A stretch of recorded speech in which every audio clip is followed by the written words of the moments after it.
श्री शांबे शिवाय नमः। श्री गणेशाय नमः। मित्रों, आज हम विदेश्वर संहिता के 23वें अध्याय के महात्मा को जानेंगे और समझेंगे। भस्म, रुद्राक्ष और शिवनाम के महात्मा का वर्णन। ऋषिगण बोले, हे महाभाग व्यासश्री सूत जी, आपको नमस्कार है। अब आप परम उत्तम भस्म महात्मा, रुद्राक्ष महात्मा तथा उत्तम नाम महात्मा, इन तीनों का परम प्रसन्नता पूर्वक प्रतिपादन कीजिए और हमारे हृदय को आनंदित कीजिए। सूत जी बोले, हे महर्षियों, आप लोगों ने बहुत उत्तम बात पूछी है। यह समस्त लोगों के लिए हितकारक विषय है।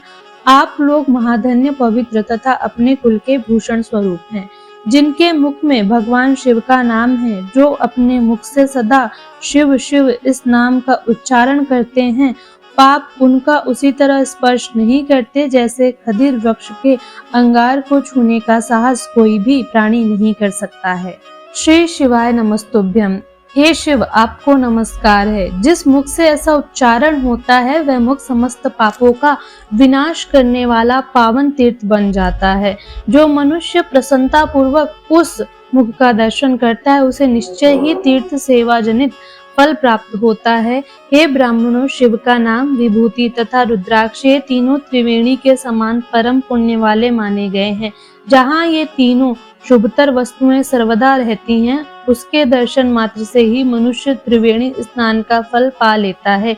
जिसके शरीर पर भस्म, रुद्राक्ष और मुख में शिव नाम, ये तीनों नित्य विद्यमान रहते हैं, उसका पाप विनाशक दर्शन संसार में दुर्लभ है। उस पुण्यात्मा का दर्शन त्रिवेणी के समान ही है। भस्म, रुद्राक्ष तथा शिव नाम का जाप करने वाले और त्रिवेणी, इन दोनों में रंच मात्र भी अंतर नहीं है। ऐसा जो नहीं जानता, वह निश्चित ही पापी है, इसमें संदेह नहीं है। जिसके मस्तक पर विभूति नहीं है, अंग में रुद्राक्ष नहीं और मुख में शिवमयी वाणी नहीं है, उसे अधम व्यक्ति के समान त्याग देना चाहिए। भगवान शिव का नाम गंगा है, विभूति यमुना मानी गई है तथा रुद्राक्ष को सरस्वती कहा गया है। इन तीनों की संयुक्त त्रिवेणी समस्त पापों का नाश करने वाली है। ऋषिगण बोले, हे सुव्रत, भस्म, रुद्राक्ष और शिवनाम, इन तीनों को धारण करने से इस प्रकार उत्पन्न होने वाले फल का वर्णन तो आपने कह दिया है, किंतु अब आप विशेष रूप से उनके महात्म का वर्णन कीजिए। सूत जी बोले, ज्ञानियों में श्रेष्ठ हे महाप्राज्ञ, हे शिव भक्त ऋषियों और विप्रो, आप सब सद्भक्ति तथा आदर पूर्वक उक्त भस्म, रुद्राक्ष और शिवनाम, इन तीनों का महात्म सुने। शास्त्रों, पुराणों और श्रुतियों में भी इनका महात्म अत्यंत गूढ़ कहा गया है। हे विप्रो, आप सबके स्नेहवश मैं इस समय उस रहस्य को खोलकर प्रकाशित करने जा रहा हूँ। हे विप्रगण, मैं अपनी श्रद्धा भक्ति के अनुसार संक्षेप में भगवान नाम की महिमा का कुछ वर्णन करता हूँ। आप सब लोग प्रेम पूर्वक उसे सुने। यह नाम महात्मा समस्त पापों को हर लेने वाला सर्वोत्तम साधन है। शिव इस नाम रूपी दावानल में से महान पातक रूपी पर्वत अनायास ही भस्म हो जाता है। यह सत्य है, इसमें संशय नहीं है। हे शौनक, पाप मूलक जो नाना प्रकार के दुख हैं, वे एकमात्र शिव नाम, भगवान नाम से ही नष्ट होने वाले हैं। दूसरे साधनों से संपूर्ण यत्न करने पर भी पूर्णतया नष्ट नहीं होते हैं। जो मनुष्य इस भूतल पर सदा भगवान शिव के नामों के जाप में लगा हुआ है, वह वेदों का ज्ञाता है, वह पुण्यात्मा है, वह धन्यवाद का पात्र है तथा वह विद्वान माना गया है। हे मुनि, जिनका शिव नाम जाप में विश्वास है, उनके द्वारा आचरित नाना प्रकार के धर्म तत्काल फल देने के लिए उत्सुक हो जाते हैं। हे मुनि, ब्रह्म हत्या जैसे पापों की समस्त अपरिमित राशियां शिवनाम लेने से ही शीघ्र ही नष्ट हो जाती हैं।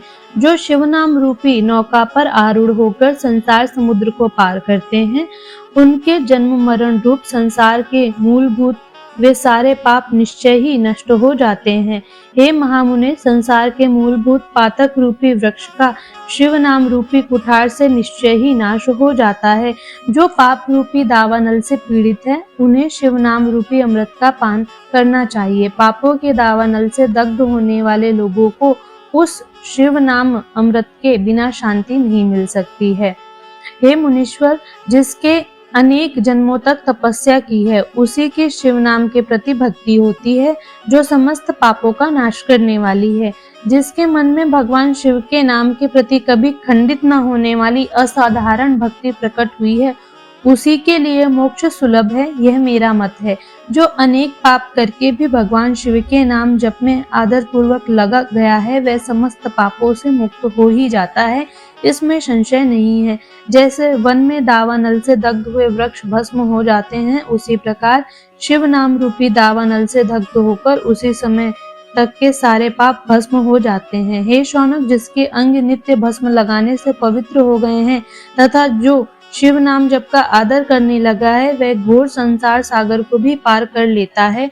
ब्राह्मणों का धन हरण और अनेक ब्राह्मणों की हत्या करके भी जो आदर पूर्वक शिव के नाम का जप करता है, वह पापों से लिप्त नहीं होता, अर्थात उसे किसी भी प्रकार का पाप नहीं लगता है। संपूर्ण वेदों का अवलोकन करके पूर्ववर्ती महर्षियों ने यही निश्चित किया है कि भगवान शिव के नाम का जप संसार सागर को पार करने के लिए सर्वोत्तम उपाय है। हे मुनिवरों, अधिक कहने से क्या लाभ। मैं शिव नाम के सर्व पापहारी महात्मा का वर्णन एक ही श्लोक में करता हूँ।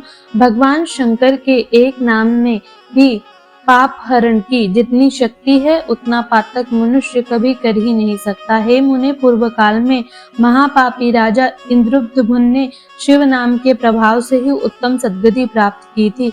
इसी तरह कोई ब्राह्मणी युवती भी जो बहुत पाप कर चुकी थी, शिव नाम के प्रभाव से ही उत्तम गति को प्राप्त हुई है।